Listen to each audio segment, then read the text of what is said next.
This book of chorales is my Bible when it comes to finding inspiration for functionally harmonic possibilities. Now, I was first introduced to this specific edition by Boyd and Riemann Schneider close to 10 years ago while I was a student at the Juilliard School, and I've been referring to it ever since. So today I want to go over one of my favorite chorales from this book in an effort to show you a glimpse of how I, as a composer today, learned from arguably the greatest to emerge from Europe, the king of the B composers, Johann Sebastian Bach. Now, this is not meant to be a thorough analysis of the chorale as if we're completing a music theory assignment for school. Rather, I want to highlight what I personally find enthralling about this chorale with a focus on the very first phrase. And because I don't want to be demonetized, I'm going to actually play the entire 1-minute chorale over on the keyboard, though I encourage you to listen to the original chorale version using the link in the description below.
All right, now that we've heard it, the first thing that I'm going to want to do is actually figure out what's going on globally. You'll notice that there are 6 phrases, each one with varying lengths actually. Now, I really love how circular this is with the first and last phrase having the same number of beats and nicely starting and ending with the same exact voicing, just with the third slightly changed. Phrases 2 through 5 have a wide variety of beats, 8 beats, 6 beats, 10 beats, 5 beats, 7 beats. We have phrases that don't follow any kind of 4-measure structure at all. The next thing I typically look at as a composer is what is the melody like? That's usually the first thing that I'm going to get caught by, especially if a piece of music has some kind of melody or tune that sings over the entire piece. So let's hear what this melody sounds like.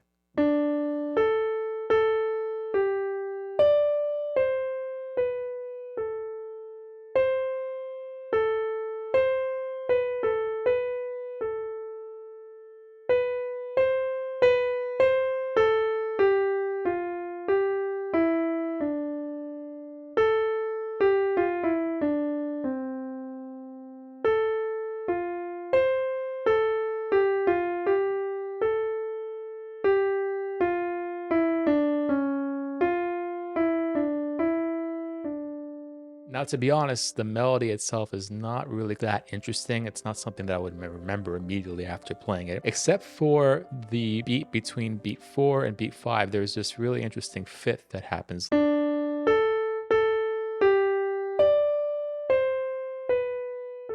Now, in terms of harmony, it's really just tempting to take the notation that you see on the page and just start writing Roman numerals ad nauseum below it. There is no way to kill your love of Bach chorales more than doing this exercise. I actually suggest doing the opposite. Play the chorale first with your hands on the piano. So here, I'm going to go ahead and just play the first phrase.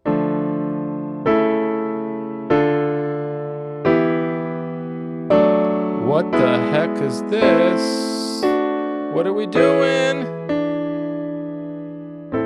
To me, what makes this interesting is not exactly what he wrote on the page here, but what it probably should have been. Now, what I'm going to do is stay as close to the melody that Bach did as possible. So he does this thing where he goes D, A, G, D, C, B, A. I'm going to go as close as I can to that. I'm going to do this instead,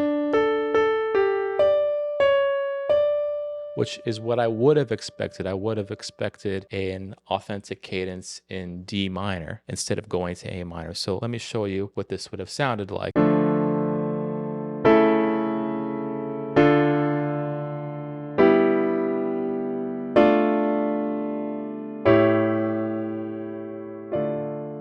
So in other words, that 2 chord in root position would have been a 2-6 chord, so a 2 chord in first inversion, going to 1-6-4 in D minor, to 5-7 to 1. But here it doesn't do that at all. This is what Bach does instead. D minor, 5-6, D minor again, root position E minor, which is 2 in the key of D minor, and then we have this D major, which would be 4-6 in the key of A. We don't know if we're in A major and A minor though, right? Because this chord actually exists more in A major than it does in A minor. Then we go up in terms of passing tones, but really, if you play those all together, it's a dominant 7th chord in A minor. Then we actually get to A minor, but then he doesn't stay there, right? He goes another passing tone, D and F sharp, which creates this dominant 4-3 chord. And then finally he goes to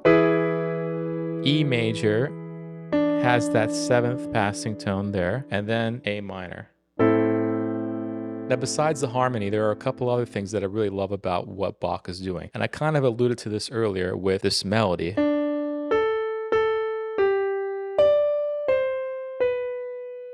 Now, when Bach approaches a big leap like this in his melodies, going from G to D, which he doesn't do that often at all in this chorale, I noticed that in the rest of the voices move very, very slightly. So when he goes from this E minor chord to this D major chord, the melody moves up a fifth while everything else moves by a step.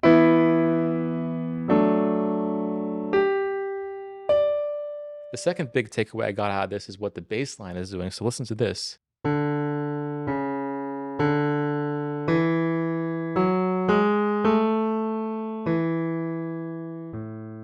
So here the bass line has its own melodic shape to it. It's not just the top melody itself, it's what the bass line is doing too. Going from D, C sharp, the leading tone, D again, E, and then this F sharp makes us almost think that we're in D major for a split second. Then the G sharp actually makes us think, oh, maybe we're pushing to some kind of A sonority. F sharp and G sharp are the last 2 notes before we get to A when it comes to an A major scale or an A melodic minor scale. Then we have the A, and then we get this cadential E, the 5 of A, and then we have A again. Now, if I couple this with the melody, you can really tell that there are 2 strong melodic anchors happening at the same time that help us figure out what we want to happen in the inner voices.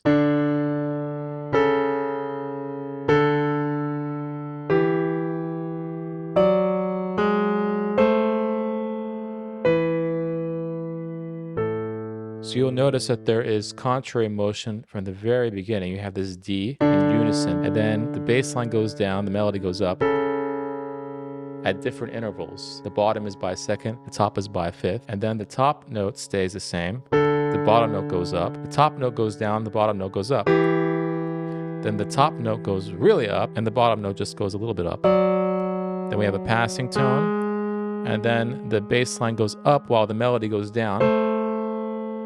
Then we have a cadential figure happen here, where the bass line goes to the 5, the melody goes to the 2 of A minor, and then we land on unison tonic, just like we did at the very beginning of the phrase. Now, if you wish, you can analyze the rest of the chorale like I've done, but I wanted to show you one last bonus takeaway before I wrap up the video, and that's the text itself. When we get to a word like hope, for example, isn't it strange that all of a sudden we get an E minor chord root position? You would expect something to be a little bit brighter on the word hope, but no, Bach doesn't do this. Instead, he realizes, oh, I gave them an E minor chord on the word hope. Maybe I should kind of remedy that right after with this surprising D major chord, which doesn't exist in the key of D minor. And then even further, pushing this idea of hope, ascending with this E7 chord, then heading to the word saving. Now you would think on the word saving, you would go to maybe something like A major. But no, we're in A minor, just like we were with the word hope. We were in E minor in root position. But again, just like the word hope, we have this A minor chord going up to D7.